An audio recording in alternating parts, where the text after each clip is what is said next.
Hello friends, नमस्कार। आप सभी का गुरुजी ज्ञान गंगा चैनल में स्वागत है। मैं राजेश आज आप सबके लिए सुपर टेट 2018 हिंदी प्रश्न पत्र का हल पेपर लेकर उपस्थित हूँ।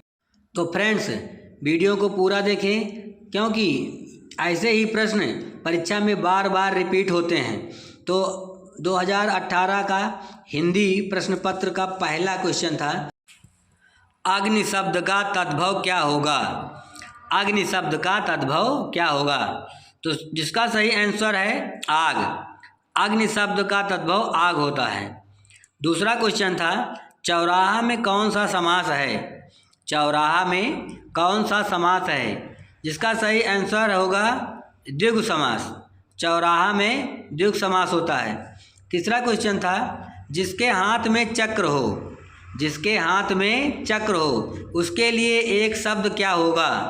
तो इसका सही आंसर है चक्रपाणी।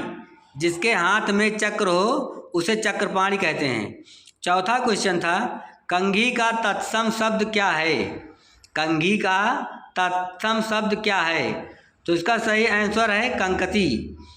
कंघी का तत्सम शब्द कंकती होता है। पांचवा क्वेश्चन था, व्यूह का विलोम क्या है। व्यूह का विलोम क्या है? इसका सही आंसर है अव्यूह। व्यूह का विलोम अव्यूह होता है। छठा क्वेश्चन था, राम का घर दूर है। राम का घर दूर है इस वाक्य में कौन सा कारक है? तो इसका सही आंसर है संबंध कारक। संबंध कारक में का, के, की आदि आता है। सातवां क्वेश्चन था, मैंने कहा होगा। मैंने कहा होगा वाक्य किस प्रकार का वाक्य है? तो इसका सही आंसर है संदेहवाचक वाक्य। मैंने कहा होगा संभावना व्यक्त की जा रही हो तो इसीलिए इसका सही आंसर है संदेहवाचक। अगला क्वेश्चन था, वह अपना सर खुजलाता है। वाक्य में सकर्मक क्रिया है या अकर्मक?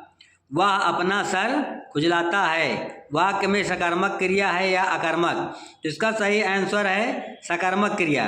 वह अपना सर खुजलाता है में सकर्मक क्रिया है। अगला क्वेश्चन था, अस कहि कुटिल भई उठ ठाढ़ी मानव रोष तरंगनी बाढ़ी। इस पंक्ति में मानव के द्वारा कौन सा अलंकार बनता है? तो इसका सही आंसर था उत्प्रेक्षा अलंकार। जानहु मानहु जनु मनु जिस पंक्ति में आता है वहाँ पर उत्प्रेक्षा अलंकार होता है। अगला क्वेश्चन था, वीर रस का स्थायी भाव लिखिए। तो वीर रस का स्थायी भाव होता है उत्साह। वीर रस का उत्साही भाव उत्साह होता है। अगला क्वेश्चन था, उन्मेष में किस उपसर्ग का प्रयोग हुआ है। उन्मेष शब्द में किस उपसर्ग का प्रयोग हुआ है? तो इसका सही आंसर है उत उपसर्ग का। उन्मेष में उत उपसर्ग का प्रयोग हुआ है। अगला क्वेश्चन था,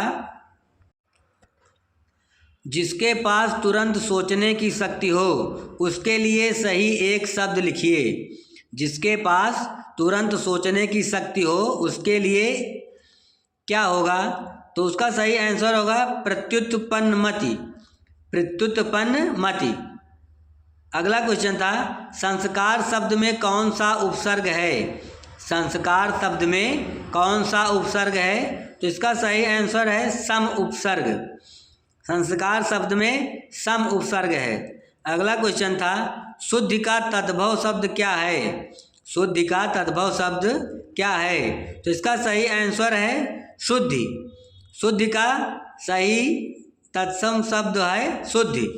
अगला क्वेश्चन था, मुझसे उठा नहीं गया।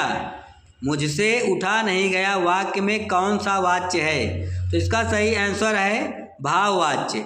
मुझसे उठा नहीं गया में भाववाच्य है क्योंकि भाववाच्य में निगेटिव शब्द का प्रयोग होता है। अगला क्वेश्चन था, पर्वत के ऊपर की समतल भूमि के लिए एक शब्द क्या होगा? लिखिए। पर्वत के ऊपर की समतल भूमि वाक्य के लिए एक शब्द लिखना है। तो इसका सही आंसर होगा आदित्य का। इसका सही आंसर है आदित्य का। पर्वत के ऊपर की समतल भूमि को आदित्य का कहते हैं। अगला क्वेश्चन था, लिखावट शब्द में किस प्रकार का प्रत्यय है। लिखावट शब्द में किस प्रकार का प्रत्यय है? तो इसका सही आंसर है आवट प्रत्यय, लिखावट में आवट प्रत्यय है। अगला क्वेश्चन था काला सागर में कौन सी संज्ञा है? काला सागर में कौन सी संज्ञा है? तो इसका सही आंसर है व्यक्तिवाचक संज्ञा। काला सागर में व्यक्तिवाचक संज्ञा है। अगला और अंतिम हिंदी का क्वेश्चन था प्रधानमंत्री में कौन सा समास है? प्रधानमंत्री में कौन सा समास है? तो इसका सही आंसर है कर्मधारय समास। प्रधानमंत्री में कर्मधारय समास है। तो फ्रेंड्स, उम्मीद है कि आप सब वीडियो को पूरा देखे होंगे तथा आने वाली सभी परीक्षाओं में अगर ये इस तरह के क्वेश्चन आते हैं तो चुटकियों में हल कर अपने मार्क्स को बढ़ाने में मदद करेंगे। तो आज का वीडियो यहीं तक, फिर मिलेंगे अगले वीडियो में। तब तक के लिए जय हिंद, जय भारत।